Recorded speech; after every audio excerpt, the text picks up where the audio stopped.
ردی کے بھاؤ بیچنے نکلے ہوئے ہیں لوگوں کے جذبات۔ مجھے یاد ہے جب ایک دن گیٹ پہ گھنٹی بجی، سب آدمی ملازم جمعہ پڑھنے گئے ہوئے تھے، بھاگا رمشا کے ساتھ اسکول گئی تھی، تاج بی بی اماں کے ساتھ ان کی سہیلی کے گھر گئی تھی، گارا ورشا کے بیٹے کو لیے بیٹھی تھی جو زور زور سے رو رہا تھا۔ قصہ مختصر، مجھے ہی گیٹ کو جانا پڑا دیکھنے کے کون ہے اور کیا چاہتا ہے۔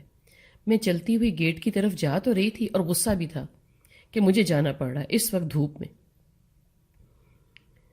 خیر گیٹ پہ جا کے معلوم پڑا کہ ایک لڑکی ہے، کہنے لگی مجھے کچھ نہیں چاہیے، بس میری تھوڑی سی بات سن لیں آپ، اگر نام سمجھ میں آئی تو میں رکوں گی نہیں۔ میں جو گیٹ پر اب آئی گئی تھی سوچا سن ہی لوں کہ کیا کہتی ہے، مجھے کون سا یقین کرنا تھا۔ میں نے کہا جلدی بولو، بہت گرمی ہے۔ خیر اس نے بہت لمبی داستان تو نہ سنائی، ہاں یہ ضرور کہا مجھے بس رہنے کو جگہ دے دیں، میں باہر گرمی میں ہی بغیر چرپائی پر کپڑا ڈالے ہی سو لوں گی، اور اس سونے کے بدلے میں جو کام آپ کہیں گے میں کروں گی۔ جس دن کام پسند آئے کھانا دے دینا، جس دن نہ پسند آئے یا کوئی نقصان ہو جائے تو مت دینا، آپ سوچ لیں میں یہاں انتظار کروں گی، بھلے آپ بہت دن بعد آئیں، خدا حافظ۔ اور وہ گیٹ کے پاس ہی ذرا دور کر کے جا کے بیٹھ گئی۔ میں حیران ہوئی اور مجھے غصہ بھی آیا، فراڈ کے بہانے دیکھو، نت نئے طریقے دیکھو، اور میں نے ٹھا کر کے گیٹ بند کیا اور بڑبڑاتی بھی اندر آ گئی۔ کوئی 2 دن بعد جو میں باہر نکلی تو اس کو وہیں دیکھا جہاں میں نے 2 دن پہلے چھوڑا تھا۔ دل کیا کہ پوچھوں بھئی یہاں کیوں بیٹھی ہو، مگر آج ڈر بھی لگتا ہے کسی سے کوئی بات کرتے۔ جہاں جانا تھا میں وہاں چلی گئی، واپس آئی تو اس کو وہیں دیکھا۔ اب مجھے کھٹکا لگا کہ کیا بات ہے، کسی نے کوئی پلان تو نہیں کیا ہمارے گھر کے خلاف۔ پھر بھی میں نے رک کے پوچھا یہاں کیوں بیٹھی ہو۔ اس نے کہا میں اس محلے کے ہر گھر میں ہو آئی ہوں، آپ ہی آ جا کے میرے دل کو بھاتی ہو، اس لیے یہاں آ کر بیٹھ جاتی ہوں، چھپ کے یہاں آپ کے چوکیدار کے کمرے میں سو جاتی ہوں، وہ مجھ کو دور دراز سے جانتا ہے۔ میں نے کہا میں خود ہی جگہ بنا سکوں تو اچھا ہے، اس لیے وہ چپ ہے۔ آج مجھے موقع دیں آپ ایک مرتبہ، آپ کے گھر ماشاءاللہ گارڈ ہیں اور بھی حفاظت ہے، میرا کوئی نہیں ہے، مجھ پر شک نہ کریں۔ میں اسے اندر لے آئی اور کام سمجھا دیا۔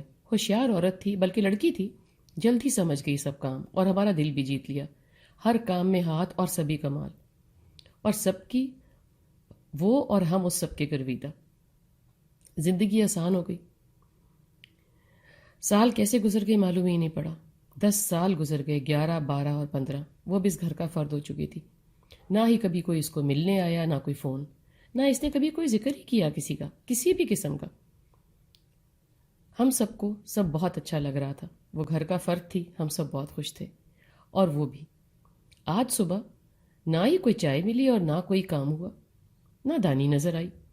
اب کیا ہو، دانی سے پرانے ملازم بھی اب کام میں مدد لینے لگے تھے۔ آج تو سبھی بھونترا گئے، کیا ہوگا، کدھر گئی، کہیں طبیعت زیادہ ہی خراب نہ ہو جو نہیں آئی۔ خیر سب گھبرا گئے اور ہر طرف سے اس کو دانی دانی کی آوازیں دینے لگے۔ اماں بھی گھبرا گئیں اور میں بھی، ادھر ادھر سب دیکھنے لگے۔ میں نے سوچا جا کے اس کے کمرے میں ہی دیکھا ہوں، دیکھا تو کمرہ بند تھا۔ میں نے کہا دیر سے اٹھی ہوگی اور نہانے گئی ہوگی۔ ہم ایسے ہی گھبرا گئے فضول۔ میں واپس آ گئی اور دانی کے آنے کا انتظار کرنے لگی۔ وہ آخر نہ آئی۔ اب میں پریشان ہونے لگی، جا کے دروازہ کھٹکھٹایا اور پھر زور زور سے پیٹا، کوئی جواب نہیں آیا۔ میں اندر گئی، اندر میں کچھ مزید لوگوں کو بلا کے لے آئی۔ آخر کار سب نے مل کر دروازہ توڑا، دیکھا تو وہ اندر نہیں تھی۔